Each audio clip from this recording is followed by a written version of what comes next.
करने के लिए।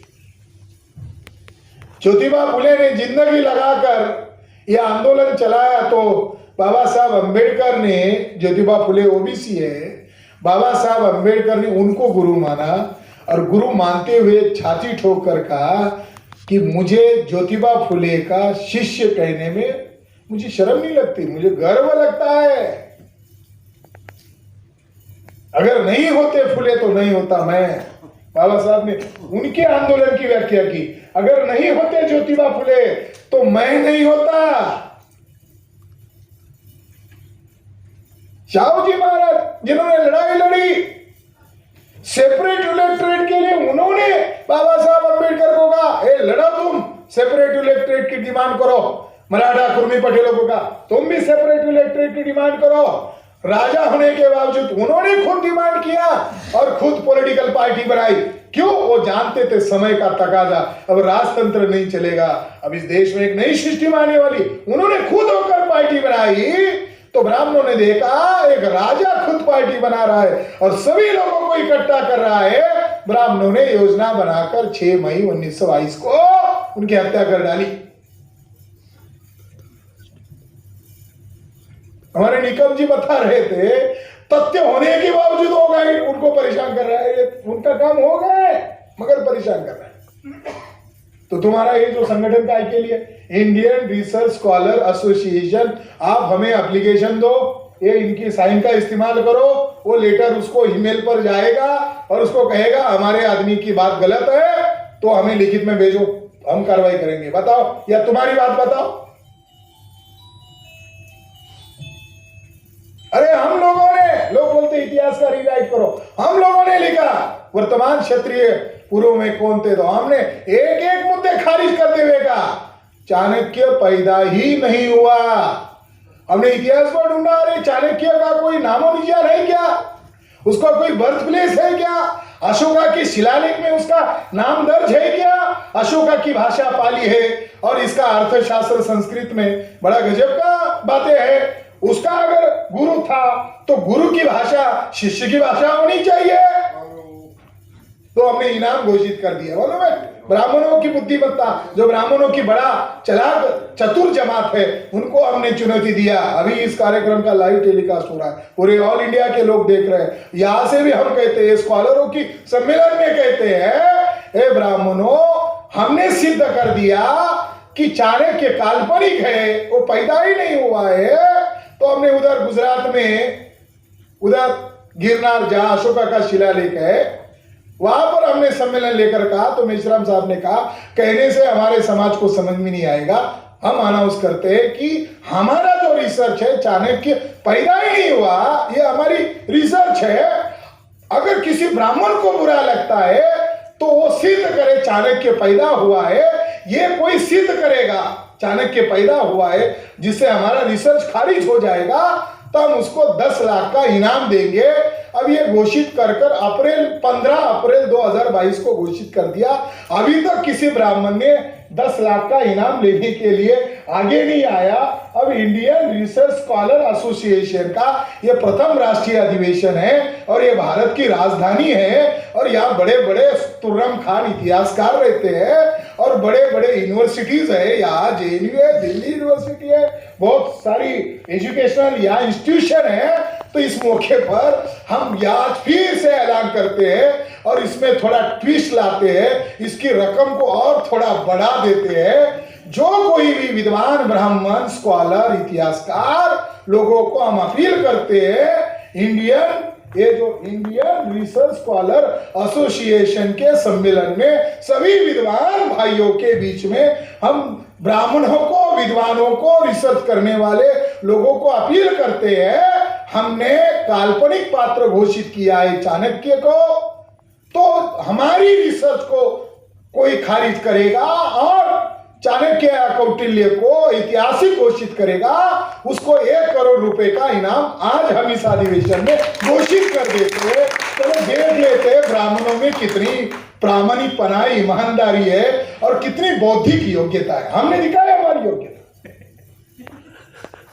और योग्यता कैसे दिखा रहे हैं? गर्व भाव नहीं है, ब्राह्मणों का जो हम भाव है, सुप्रीम है, ब्रह्मा के बच्चे मुंह से पैदा हुए, उनको चुनौती दे रहे, सिद्ध करो। हम तो मां की कोख से ही पैदा हुए, हम रोटी खाकर ही बड़े होते। तो ब्राह्मण लोगों में बौद्धिक ईमानदारी नहीं है, तो उनके संगत में हमारे लोगों के अंदर गुण आ जाते। न्यू ब्राह्मण, दलित ब्राह्मण। लास्ट एक बात आप लोगों को बताना चाहता हूं, वो बात यह है, जो लोग रिसर्च कर रहे हैं उन लोगों को इस बात के लिए भी रिसर्च करना जरूरी है कि दलित गाली है। दिल्ली में आंदोलन करते हो, जंतर मंतर पर आंदोलन करते हो, जेएनयू में दलित नाम का संगठन बनाकर आंदोलन करते हो, बाबा साहब आंबेडकर ने दलित शब्द का इस्तेमाल ही नहीं किया। बाबा साहब ने जितनी संस्थाएं चलाई कहीं पर भी दलित नहीं है। ये पूना के सोशलिस्ट ब्राह्मणिस्ट लोगों ने बाबा साहब आंबेडकर की चले जाने के बाद, उनकी मौत होने के बाद योजना बनाकर सोशलिस्ट ब्राह्मणिस्ट लोगों ने हमारी मूवमेंट जो ब्रॉड इन बेस है, ब्राह्मणों को छोड़कर बहुजन व्यापी मूवमेंट है, उस मूवमेंट को सेग्रीगेट करने के लिए, उस मूवमेंट को केवल एक वर्ग का हिस्सा बनाने के लिए, अछूतों की मूवमेंट बनाने के लिए, उसको सेग्रीगेट करने के लिए, उसका ऑब्जेक्ट सीमित करने के लिए दलित ये गाली के दौर पर दी गई आइडेंटिटी। पहला संगठन बना दी प्रेस क्लास, पहला संगठन बना बहिष्कृत हितकारिणी सभा, जिसके अंडर तले, उस बैनर तले महार का आंदोलन चला, उसका नाम है बहिष्कृत हितकारिणी सभा। साइमन कमीशन को मिलने गए, राउंड टेबल कॉन्फ्रेंस में गए, बाबा साहब ने दलित शब्द का इस्तेमाल नहीं किया। बाबा साहब ने कहा हम कौन है, हम डिप्रेस क्लास के लोग हैं। डिप्रेस क्लास का मतलब दबे हुए लोग नहीं, दाबे गए लोग, दबाए गए लोग। हम खुशी खुशी से तो दबे नहीं, दबाए गए लोग हैं। और बाबा साहब अंबेडकर की लड़ाई का ही नतीजा है जो सेकंड इंडिया एक्ट बना। तो पहली बार पॉलिटिकली टर्म हम लोगों को मिला शेड्यूल कास्ट, शेड्यूल ट्राइब्स। ये 1935 के सेकंड इंडिया एक्ट किसके आधार पर बना? राउंड टेबल कॉन्फ्रेंस की लड़ाई के आधार पर। 50 में जो संविधान बना, हमको भी अधिकार मिला और अदर बैकवर्ड कास्ट के लोगों को मिला। हम सभी बैकवर्ड कास्ट है, मगर इसमें स्तर है, एक ज्यादा बैकवर्ड है, एक मिडल बैकवर्ड है, मगर हम सभी बैकवर्ड है। Schedule caste backward, schedule tribe backward, other backward caste backward. तो ब्राह्मण लोग हमारी मूवमेंट को सीमित करना चाहते हैं, तो सीमित करने के लिए क्या कहते हैं? दलित है। तो दलित है तो ओबीसी क्या कहते हैं? हमें क्यों बताते हो? दलितों के बाबा है, हमें क्यों बताते हो? मुसलमान क्या कहेगा? दलित है, हमको क्यों बता रहे हो? दलित है तो सिख बोलेंगे आपको ही मुबारक, हमको क्यों बता रहे हो? बाबा साहब अंबेडकर का movement broad in the base है।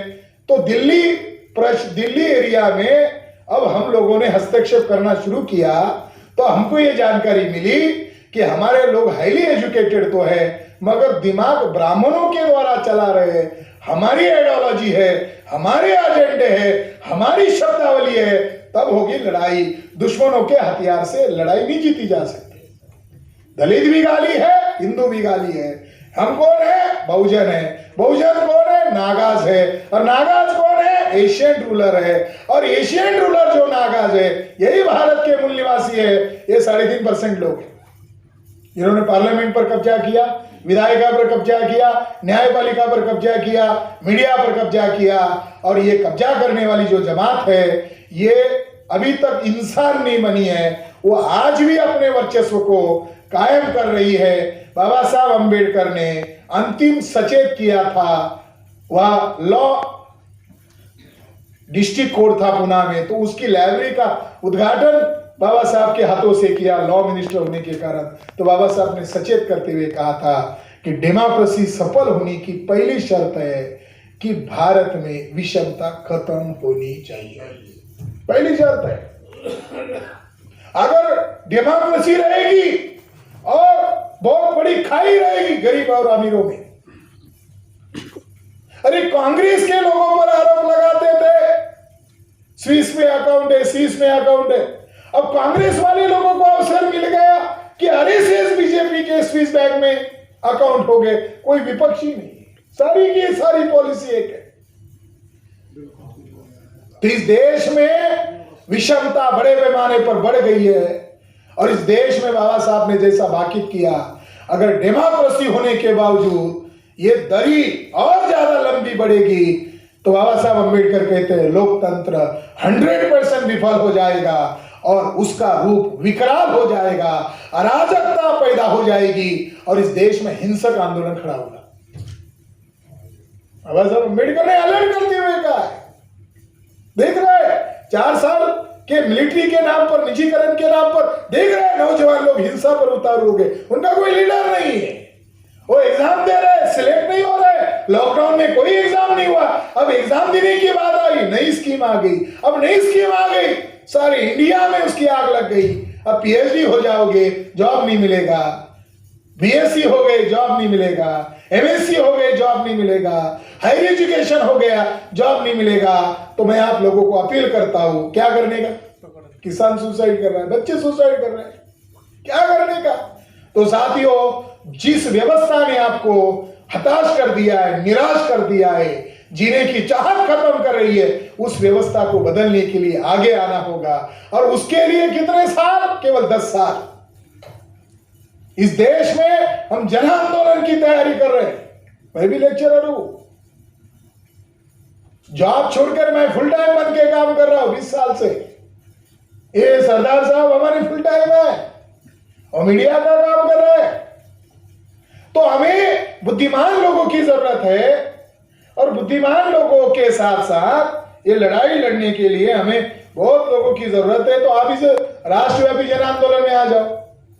ज्योतिबा फुले का अपमान हुआ, बारात से निकाल दिया, सकाराम परांजपे दोस्त था तो बारात से निकाल दिया, तो ज्योतिबा फुले ने को शूद्र कहकर अपमान किया।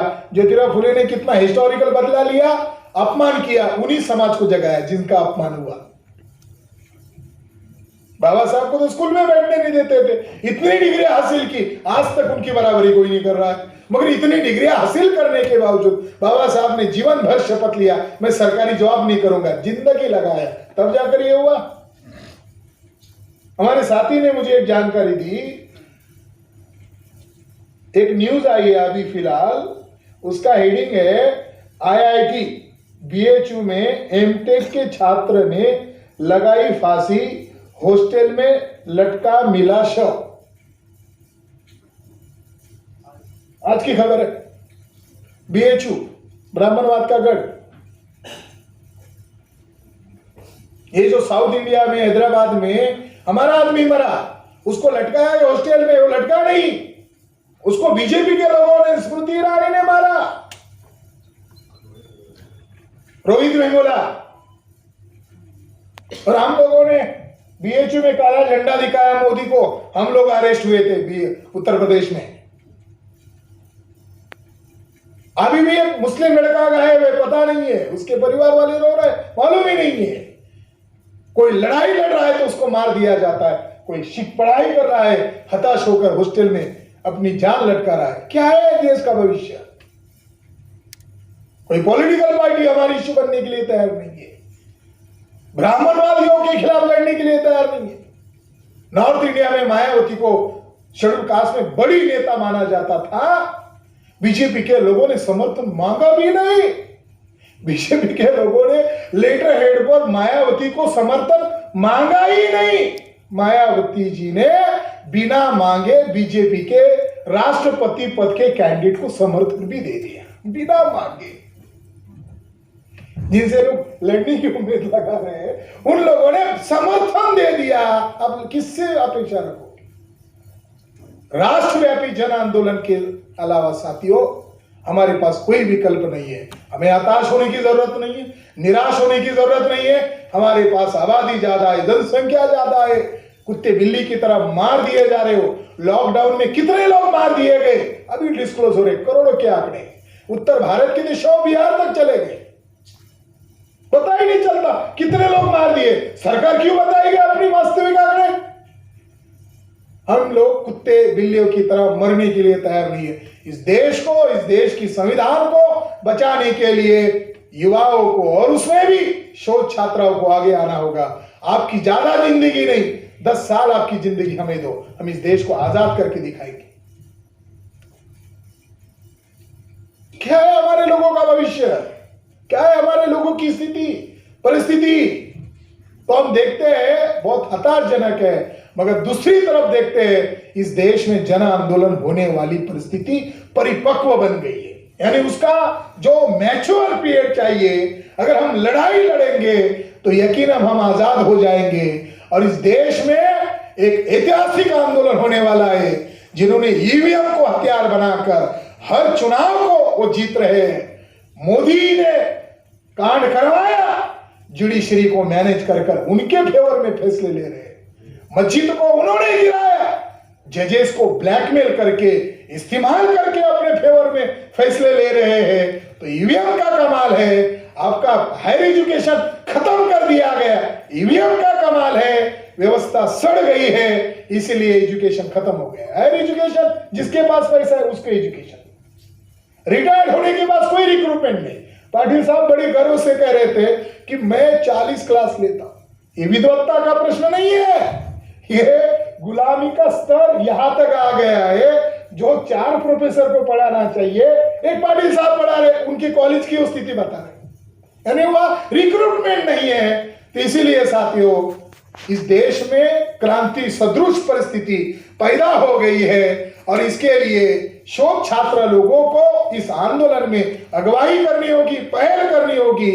और आप लोगों को इस आंदोलन में निमंत्रित करते हैं, आपको एक खुली ऑफर देते हैं, आपको एक खुला अवसर देते हैं। आप एजुकेटेड हो मगर डिग्री है, जॉब नहीं है। जब तक आपको जॉब नहीं मिलता तब तक फुल टाइमर बनो, जिस दिन आपको जॉब मिल गया आप नौकरी के चले जाओ। हताश निराश होकर घर में बैठने की बजाय अगर हाईली इंटेलेक्चुअल क्लास इधर आ जाए, ये काम कोई साधारण काम है क्या? ब्राह्मणों के माइंड को रीड करना, उसको